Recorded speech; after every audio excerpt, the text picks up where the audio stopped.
Hey guys, AlphaStar716 here. Hey guys, AlphaStar716 here. Hey guys, AlphaStar716 here. Hey guys, AlphaStar716 here. Hey guys, AlphaStar716 here. Hey guys, AlphaStar716 here, and as of this video's release, today marks my 3rd year on YouTube. I bet that 8,500 of you came from one of 4 things. You either came from how Splatoon 2 players see, Splatoon 2 stereotypes, inside the mind of, or the disaster that was the Infinity War Chaos collapse. The other 200 of you might have been the small percentage who have been with me for 2, maybe even 3 years. Now I don't know if you've noticed, but on the About page of my channel, I keep channel milestones and achievements that we've reached together. Each of my 3 years on YouTube have been extraordinarily different, some for the better and some for the worse. So to start off, I created my channel on April 10, 2016, and I hit the ground running the moment I created, but not in the way you might think. I first started my channel doing Pokken tournament videos and actually wanted Pokken as a part of my channel, which was supposed to be a Nintendo focused gaming channel. At this point, it was a lot less of a qualitative effort and more of a quantitative effort for me to make anyone who managed to find my channel realize it was fairly active, and when I say quantitative, I mean it. To my standards today, the scripts and series at the time were very cringy, however they were the building blocks of the stuff I do now. My reaction to Super Smash Bros, yeah, that video that my Discord server made a whole cult over, is still probably the silliest and strangest video for me to listen to nowadays. However, unlike most who private their early videos, I like to keep those videos up just to show how much has changed over 3 years unless it's absolutely necessary for me to private it. As of now, there aren't really any private videos on my channel and every one I've made is visible for you to see.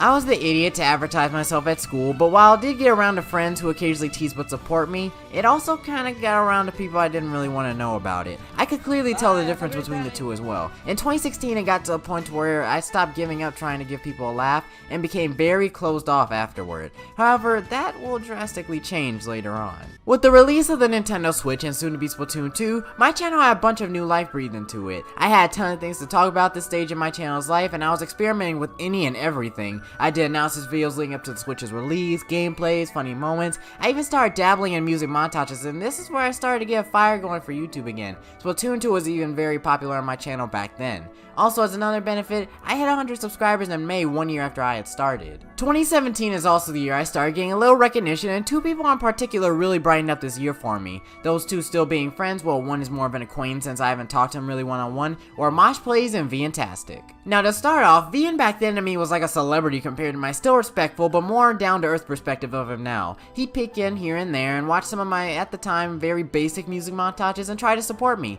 No paragraphs or anything, just simple sentences complimenting one thing or another. It just felt good seeing someone who was great at his craft even back then, following someone just whipping out videos when he got off of school and on weekends. Now Mosh took a completely different turn. Being smaller than, say, Vian and relatively near my sub count, I saw Mosh as more of a big brother. I actually hesitated in watching his content, but the more he commented on my videos, I decided to give him a look-see. I looked at his channel and the first thing I saw was his Whatever It Takes music montage, and I initially thought, okay, so you're copying me, huh? No, but he really made a well-edited music montage that he may or may not have been inspired to make after hearing it in my video. I never expected we'd become friends in the near future and even collab partners. In addition, I probably got 7 subscribers a week more or less, and the channel was slowly growing. Nothing was booming, nothing was tanking, it was just very mellow.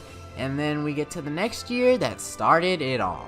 2018 is probably one of the most bipolar years I've had on this platform. On one hand, just growing up, schoolwork, and other things that really exhausted me, some even carrying on into this year. There were a lot of things just making me lose purpose, and for the first half of 2018, I was ready to pack my bags and just do YouTube super casually. I was just planning on pumping out videos every month or 2. I just want to say clearly that I never wanted to make a dime off of YouTube, nor was I in it for just the fame and numbers. When I was allowed to monetize my channel, I wasn't exactly gonna shoot down that offer, if you know what I mean. I was in it more for just a nice community to have fun with what I made. I feel like that was starting to disappear for me to where, yes, my views will look normal, but I'd barely find any comments, and for me, comments are the most important part about YouTube. I wasn't mad, just kinda toward YouTube. However, before I was ready to let that feeling take hold of me, I promised myself to try my hardest at posting at least 1 video a week during the summer of 2018. One series that I really focused on was How Splatoon 2 Players See. This series was inspired by Introspective, as many of you might have guessed, but my most popular videos today today were all with my own storytelling and my own form of comedy. Looking back on those videos, I could have added more emotion and enthusiasm, but they were still incredibly charming and basically gave me what I had today.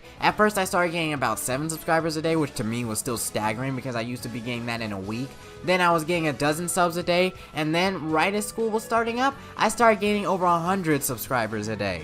My growth was very sudden, and I had to improve and mature with this growth because I wasn't about to let this algorithmic gift go to waste. I began making how Splatoon 2 players see, which propelled my channel forward, and then when that series had looked a tad tired in my eyes, I started creating Splatoon 2 stereotypes and Inside the Mind. I try to make sure that each of them are similar, but have very key differences to ease you into each of them. I probably went on for a while now, but long story short, my journey on YouTube has taken quite a turn, and I want to see how far we can go with this. There's so much more I can mention from 2018, but long story short, I made many new friends and colleagues, 2 of which I didn't think I'd ever get the chance to talk to, created a Discord server, and had a bunch of art drawn by fans that I try to implement in as many ways as possible, especially the art pieces from Etchy, Eco, and Takon, or Sakamo, 3 very nice people. But what's the point of this video, you might ask? Well, first of all, if you made it to this point, you've seen the first reason, which was to give myself a backstory to the newer folks. The second reason was to let smaller creators, and maybe even large ones going through a slump, know to not give up. Perhaps I might even use this for myself in the future. Here's a little rhyme scheme that came up for YouTube.